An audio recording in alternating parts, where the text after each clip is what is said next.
نحمده ونستعينه ونستغفره ونعوذ بالله من شرور أنفسنا ومن سيئات أعمالنا من يهده الله فلا مضل له ومن يضلله فلا هادي له ونشهد أن لا إله إلا الله وحده لا شريك له ونشهد أن محمدا عبده ورسوله أما بعد أعوذ بالله من الشيطان الرجيم بفضل بسم الله الرحمن الرحيم ربنا افتح بيننا وبين قومنا بالحق وأنت خير الفاتحين எங்கள் இறைவா எங்களுக்கும் எங்கள் சமூகத்திற்கும் இடையில் நீதியை கொண்டு நீ திருப்பளிப்பாயாக وأنت خير الفاتحين நீதி வழங்குபவர்களில் நீயே சிறந்தவன். கண்ணியத்திற்குரிய அல்லாஹ்வின் நல்லடியார்களே, சகோதரர்களே, ஹஜ்ரத்னா ஷுஐப் அலைஹிஸ்ஸலாத்து வஸலாம் அன்னவர்கள்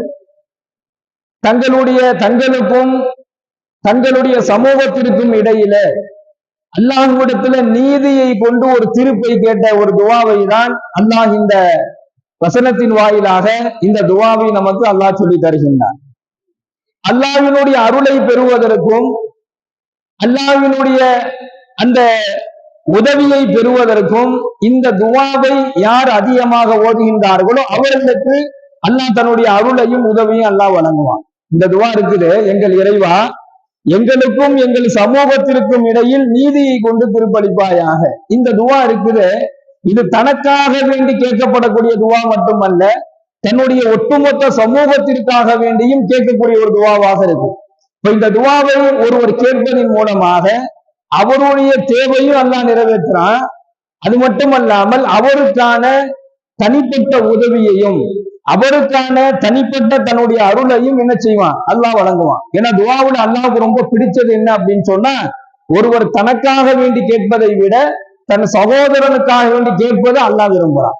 நபிகள் நாயகம் ஸல்லல்லாஹு அலைஹி வஸல்லம் சொல்றாங்க, நம்ம ஹதீஸ் நிறைய கேள்விப்பட்டிருப்போம், எப்போ ஒருவர் தன்னுடைய சகோதரனுக்காக வேண்டி துவா கேட்கிறாரோ உடனே அல்லாஹ் என்ன செய்வானா, அவருக்கு பின்னாடி ஒரு மலக்கு நின்று அவருக்காண்டி துவா கேட்பார். யா அல்லாஹ், இவருடைய சகோதரனுக்காக வேண்டி என்ன நலவை கேட்கிறாரோ அதே போன்ற அதை விட சிறந்த நலவுகளை நீ இவருக்கு வழங்குவாயாக என்பதாக நமக்காண்டி ஒருத்தர் ஒரு மலக்கு துவா செய்யற. நாம ஒருத்தருக்காக வேண்டி துவா செஞ்சா உடனடியாக நமக்காக வேண்டி ஒரு மலக்கு துவா செய்யறாரு என்பதாக ஸல்லல்லாஹு அலைஹி வஸல்லம் சொல்றாங்க. அப்ப இந்த துவா இருக்குது ஒரு தனிப்பட்ட ஒரு துவா இல்ல, ஒட்டுமொத்த சமூகத்திற்காக வேண்டி கேட்கப்படக்கூடிய துவா. இந்த சமூகத்துல என்னென்னலாம் பிரச்சனை இருக்குதோ, இந்த சமூகம் என்னென்ன பிரச்சனைகளை சந்திக்குதோ, இந்த சமூகத்திற்கு என்னென்ன நெருக்கடிகள் இருக்குதோ, இந்த எல்லா விஷயத்திலையும் யா அல்லாஹ் நீ நீதியை கொண்டு தீர்ப்பளிப்பாயாக. வஅன்த கைருல் ஃபாத்திஹீன், நீதி வழங்குபவர்களில் அல்லாஹ்வே சிறந்தவன். உலகத்துல மனிதர்களுடைய நீதி இருக்குது, அது அப்பப்போ மாறிக்கிட்டே போகும். யாருடைய நியாயமோ நீதியோ ஒரே பார்வையில இருக்குமா என்பதை நம்மளால கணிக்க முடியாது. பணம் காசு இருந்துச்சுன்னு சொன்னா ஒரு வகையான நீதி கிடைக்கும் மக்களிடத்துல, அதிகாரிகளிடத்துல, பதவியில் இருக்கக்கூடியவர்கள் இடத்துல, ஏன் குடும்பத்தார்கள் இடத்திலேயே காசு பணம் இருந்தா அவனுக்கு ஒரு நீதியை சொல்லுவாங்க, காசு பணம் இல்லாமல் இருந்தா அவனுக்கு ஒரு நீதியை வழங்குவாங்க. ஆனா அல்லாஹ்வுடைய நீதி அப்படி கிடையாது. காசு இருக்கு பணம் இருக்குன்னு அல்லாஹ் பார்க்க மாட்டான், நியாயம் என்ன இருக்குங்கிறதா அல்லாஹ் பார்ப்பான். அதனாலதான் வஅன்த கைருல் ஃபாத்திஹீன், நீதி வழங்குபவர்களில் அல்லாஹ்வே சிறந்தவனாக இருக்கிறான். கண்ணியமிக்க சகோதரிகளே, இப்படிப்பட்ட அல்லாஹ் நம்முடைய வாழ்க்கையில இம்மையிலும் மறுமையிலும் சிறந்த தீர்ப்பை அல்லாஹ் வழங்கணும். நமக்கு எல்லா நிலையிலையுமே அல்லாஹ் சிறந்த தீர்ப்பை நமக்கு வழங்கணும். அப்படின்னு சொன்னா அதுக்கு நாம என்ன செய்யறது? அல்லாஹ் குர்ஆன்ல என்னுடைய அருளை அடைந்து கொள்ளுங்கள் என்பதாக அல்லாஹ் சொல்றான். அல்லாஹ்வே சொல்றான், என்னுடைய அருளை நீங்கள் அடைந்து கொள்ளுங்கள். சரி, அல்லாஹ்வுடைய அருளை எப்படி அடைந்து கொள்வது? அதுக்கு என்ன இருக்கு? அல்லாஹ்வுடைய அருளை அடைவதற்கு அல்லாஹ் எதை நமக்கு சொல்லி கொடுக்குறான் அப்படின்னு சொல்லி நம்ம பார்த்தோம்னா, அல்லாஹ் தன்னுடைய வசனத்தின் வாயிலாக சொல்லும் பொழுது வஅகீமு ஸலாத்த வஆத்து ஸகாத்த, அல்லாஹ் இந்த மூணு விஷயத்தை அல்லாஹ் சொல்றான். வஅகீமு ஸலாத்த வஆத்து ஸகாத்த வஅதீஉர் ரசூல என்பதாக மூன்று செய்திகளை அல்லாஹ் சொல்றான். இந்த மூன்று செய்திகளை நீங்கள் பின்பற்றினால், நீங்கள் செய்தால் லஅல்லகும் துர்ஹமூன், என்னுடைய அருளை நீங்கள் அடைவீர்கள் என்பதாக அல்லாஹ் தன்னுடைய திருமறையின் மூலமாக சொல்றான். அதுல நமக்கு அல்லாஹ் சொல்ல வருவது வஅகீமு ஸலாத்த, தொழுகையை கடைபிடித்துக் கொள்ளுங்கள், வஆத்து ஸகாத்த, உங்களால் முடிந்த வரையிலும் என்ன செய்யுங்க, ஜக்காத்தை கொடுத்து வாருங்கள், வஅதீஉர் ரசூல, அவனுடைய தூதரை முற்றிலும் பின்பற்றிக் கொள்ளுங்கள். லஅல்லக்கும் துர்ஹமூன், அல்லாஹ்வினுடைய அருளை நீங்கள் அடைந்து கொள்வீர்கள், அடைவீர்கள் என்பதாக இந்த வசனத்தின் வாயிலாக அல்லாஹ் சொல்லி காண்பிக்கிறார். சகோதரர்களே, அல்லாஹ்வினுடைய தூதரை பின்பற்றுவது என்பது சாதாரணமான ஒரு விஷயம் அல்ல. நபியையும் நபியினுடைய வழிமுறைகளையும் நம்முடைய வாழ்க்கையில பின்பற்றுவதில் அல்லாஹ் மாபெரும் வெற்றி அல்லாஹ் வச்சிருக்கிறான். யாரு தன்னுடைய தூதரனுடைய வழியை பின்பற்ற ஆரம்பிச்சுட்டாரோ, அவருடைய சொல்லுல, அவருடைய செயல்ல, அவருடைய வாழ்க்கையில, அவர் பேசக்கூடிய பேச்சுகள்ல எதையெல்லாம் பெருமானார் ஸல்லல்லாஹு அலைஹி வஸல்லம் அவர்கள் சொல்லிக் கொடுத்ததை போன்று அவர் பின்பற்ற ஆரம்பிச்சுட்டாரோ, அவருடைய உடை, அவருடைய ஆடைகள் எல்லாம் அல்லாஹ்வுடைய தூதரை எப்பொழுது ஒருவர் பின்பற்ற ஆரம்பிச்சுட்டாரோ அல்லக்கும் துர்ஹமூன், அல்லாஹ்வுடைய அருளை அவரால் அடைந்து கொள்ள முடியும். சுன்னத்தான வழிமுறைகளை பின்பற்றும் பொழுது அல்லாஹ்வுடைய அருளை என்ன செஞ்சிடும்? அடைந்து கொள்ள முடியும். அல்லாஹ்வினுடைய அருளை அடைந்து கொள்வதற்கு இந்த மூன்றுமே தேவைப்படும்: தொழுகை, ஜகாத், தான தர்மங்கள், நபியை பின்பற்றுதல். இந்த நபியை பின்பற்றுதல் என்பதுல ரொம்ப கவனமாக இருக்கும். எதை ஸல்லல்லாஹு அலைஹி வஸல்லம் அவர்கள் சொன்னார்களோ, எதை செய்தார்களோ, எதை எப்படி செய்ய வேண்டும் என்பதாக சொல்லிக் கொடுத்தாங்களோ, அதை அந்த வழியில பின்பற்றும் பொழுது அல்லாஹ்வினுடைய அருளை நாம் விரைவாக பெற்றுக்கொள்ள முடியும். அல்லாஹ் அந்த நற்பாக்கியத்தை வழங்குவானா. அடுத்து அல்லாஹ் சொல்றான், எவர் ஒருவர் யாரும் என்னிடத்துல ஓடி ஒளிந்து தப்பித்துக் கொள்ள முடியாது அப்படின்னு அல்லாஹ் சொல்றான். யாரும் என்னிடத்துல ஓடி ஒளிந்து தப்பித்துக் கொள்ள முடியாது.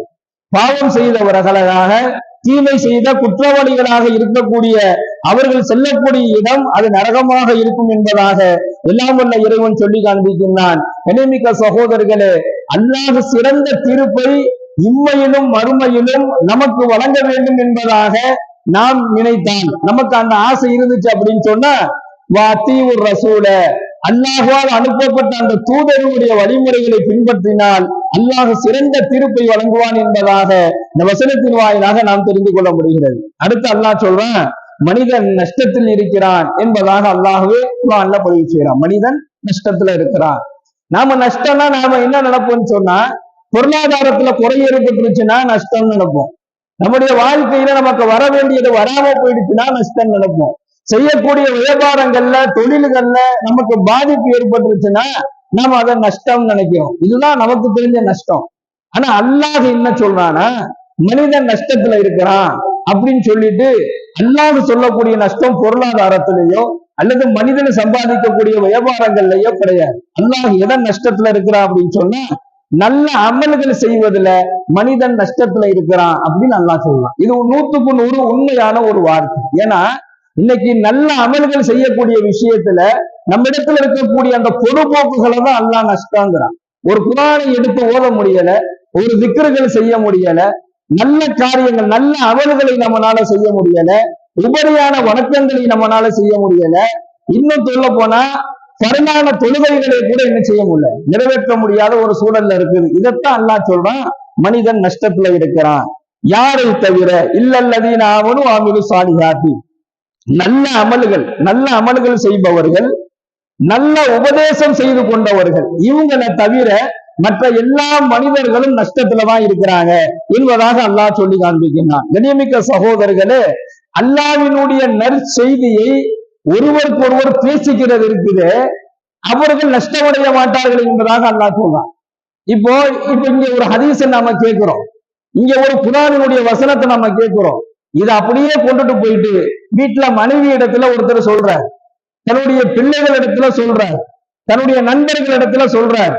இந்த உபதேசத்தை அவர் சொல்லும் பொழுது அந்த இருவரும் மாற்றி இதை பற்றி பேசிக் கொண்டிருக்கும் பொழுது இவர்களை அல்லாஹ் நஷ்டமடைந்தவர்களாக ஆக்க மாட்டான் என்பதைத்தான் இந்த வசனத்தில் அல்லாஹ் சொல்லலாம். நீங்கள் ஒருவருக்கு ஒருவர் நல்ல காரியங்களை செய்து கொள்ளுங்கள், ஆமனு அமிலு சாலிஹாத்தி, ஈமான் கொண்ட நிலையில நற்காரியங்களை செய்து கொள்ளுங்கள், அதே போன்று நீங்கள் ஒருவருக்கு ஒருவர் நல்ல உபதேசங்களை செய்து கொள்ளுங்கள்ங்கிறாங்க. அப்போ நல்ல உபதேசங்களை என்ன செய்யணும், ஒருவருக்கு ஒருவர் சொல்லிக்கிட்டே இருக்கணும். நல்ல காரியங்கள்ல, நல்ல செய்திகளை, நல்ல உபதேசங்களை ஒருவர் இன்னொரு இடத்துல நாம சொல்லணும், மற்றவர்களிடத்துல நல்ல உபதேசங்களை நாம கேட்கணும். இந்த மாதிரி சொல்லிக் கொள்வது, கேட்டுக்கொள்வது, பேசிக்கொள்வது இருக்குது, இந்த தன்மை உங்களை நஷ்டமடைந்த நிலைக்கு ஆக்கிடாது என்பதாக அல்லாஹ் இந்த வசனத்தின் வாயிலாக சொல்லி காண்பிக்கிறார். அப்போ சகோதரர்களே, மனைவி இடத்துல, குழந்தைகள் இடத்துல, நம்முடைய பிள்ளைகள் இடத்துல, நம்முடைய சகோதரர்கள், உறவுகள் இடத்துல இந்த நல்ல உபதேசங்களை பகிர்ந்து கொள்ளக்கூடியவர்களாக மாறணும். குறைந்தபட்சம் ஒரு நாளைக்கு ஒரு ஹதீஸையாவது குடும்பத்துல சொல்லணும். மனைவியிடத்துல ஒரு நாளைக்கு ஒரு ஹதீஸையாவது சொல்லணும். சொல்லக்கூடிய ஒரு சூழல்ல நம்ம வாழ்றோமாங்கிறதை நாம் சிந்திக்க கடமைப்பட்டு இருக்கிறோம். குறைஞ்சபட்சம் ஒரு தொழுகையை பற்றி, நோன்பை பற்றி, அல்லாஹ்வை பற்றி எவ்வளவோ விஷயங்கள் இருக்குது.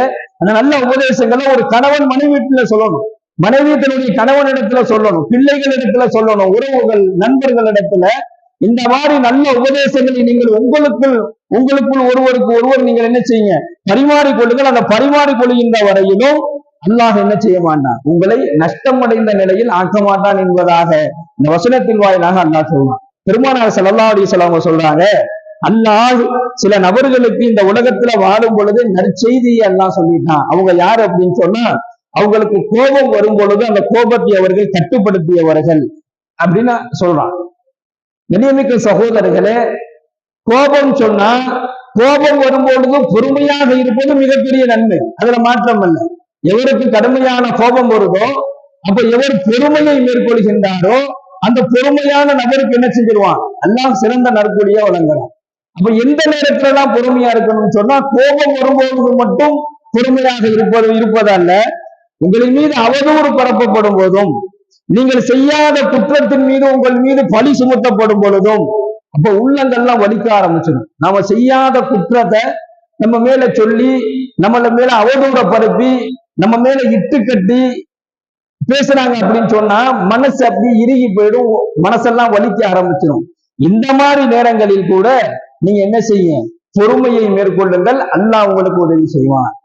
அந்த மாதிரி நேரங்களில் எவர் பொறுமையாக இருக்கிறாரோ அவருக்கு அல்லாஹ்வுடைய நற்செய்தி உண்டு என்பதாக அல்லாஹ் தன்னுடைய திருமறையில வஷிரி சாபிரீன், எவர் பொறுமையாக இருக்கிறாரோ, இந்த மாதிரி சூழ்நிலைகளில் பொறுமையாக இருக்கிறாரோ வஷிரி சாபிரீன், அவருக்கு சுப செய்தி என்பதாக அல்லாஹ் குர்ஆன்ல பதிவு செய்றார். பெருமானார் ஸல்லல்லாஹு அலைஹி வஸல்லம் அவர்கள் அவங்கள பார்த்து அல்லாஹ் கேட்கிறான், நபியே, இந்த மக்கள் எல்லாம் உண்மை என்ன செய்யறாங்க, உன் மீது அவதூறு பரப்புறாங்க, இந்த மக்கள் எல்லாம் உண்மை பொய்யன் என்பதாக சொல்றாங்க, இந்த மக்கள் உன்னை கவிஞன் என்பதாக சொல்றாங்க, இந்த மக்கள் நீங்கள் ஒரு பைத்தியம் என்பதாக சொல்றாங்க. ஆனா இதெல்லாம் சொல்லும் பொழுது உங்களுடைய உள்ள வலிக்குது, அதை நம்ம பார்க்கிறோம். அல்லாஹ் சொல்றான், இந்த மக்கள் உங்களை பற்றி இப்படி பழி சுமைகள் எல்லாம் சுமத்தும் பொழுது உங்களுடைய உள்ளம் இறுகி போய் உங்களுடைய உள்ளம் வலிப்பதை நாம் பார்க்கிறோம் அப்படின்னு அல்லாஹ் சொல்றான். நாம பார்க்கிறோம், நீங்க பொறுமையா இருக்கிறத நாம பார்க்கிறோம் அப்படின்னு சொல்லிட்டு அல்லாஹ் சொல்றான், ஃபஸப்பிஹ் பிஹம்தி ரப்பிக, நபியே நீங்கள் தஸ்பீஹ் செய்யுங்கள் என்பதாக அல்லாஹ் சொல்றான். அப்ப என்ன அர்த்தம்னா, கடுமையான நெருக்கடிகள், கோபங்கள், அவதூறுகள், பணிகள், சுமைகள் இதெல்லாம் வரும் பொழுது ஃபஸப்பிஹ் பிஹம்தி ரப்பிக, நீங்கள் அல்லாஹ்வை தஸ்பீஹ் செய்யுங்கள் என்பதாக அல்லாஹ் சொல்றான். பெருமானார் ஸல்லல்லாஹு அலைஹி வஸல்லம் அல்லாஹ் சொல்லி கொடுத்த வழிமுறை. உங்க உள்ள வலிக்குது, அல்லாஹ்வுடைய தூதரே உங்களுடைய உள்ள வலிக்குதுங்கிறது எனக்கு தெரியுது, அதனால நீங்க என்ன செய்யுங்க, தஸ்பீஹ் செய்யுங்க. இக்காரணம் என்ன அப்படின்னு சொன்னா, கடுமையான நெருக்கடிகளிலையும் சுமைகளிலையும் ஒருவர் தஸ்பீகை கையில் எடுத்து விட்டார், ஃபஸப்பிஹ் பிஹம்தி ரப்பிக, அல்லாஹ் சொல்லிக் கொடுக்கக்கூடிய மிகப்பெரிய மருந்தே இதுதான். கடுமையான மனவலி, நெருக்கடி, கடுமையான கஷ்டங்கள், இந்த மாதிரி சூழல்கள்ல ஒருத்தர் தஸ்பீகை கையில எடுத்துட்டார் அப்படின்னு சொன்னா, அல்லாஹ் அந்த மன வலிக்கு, அந்த மனதில் இருக்கக்கூடிய அந்த பாரத்திற்கு அல்லாஹ் மருந்து போடுவான். தஸ்பீகை கொண்டு என்ன செய்யப்படும், மருந்து போடப்படும். அந்த மனசு ரொம்ப லேசாயிடும். எவ்வளவு கனமாக இருந்துச்சோ அந்த அளவுக்கு மனம் லேசாக ஆகிடும். அதுக்கு உண்டான ஒரு வழி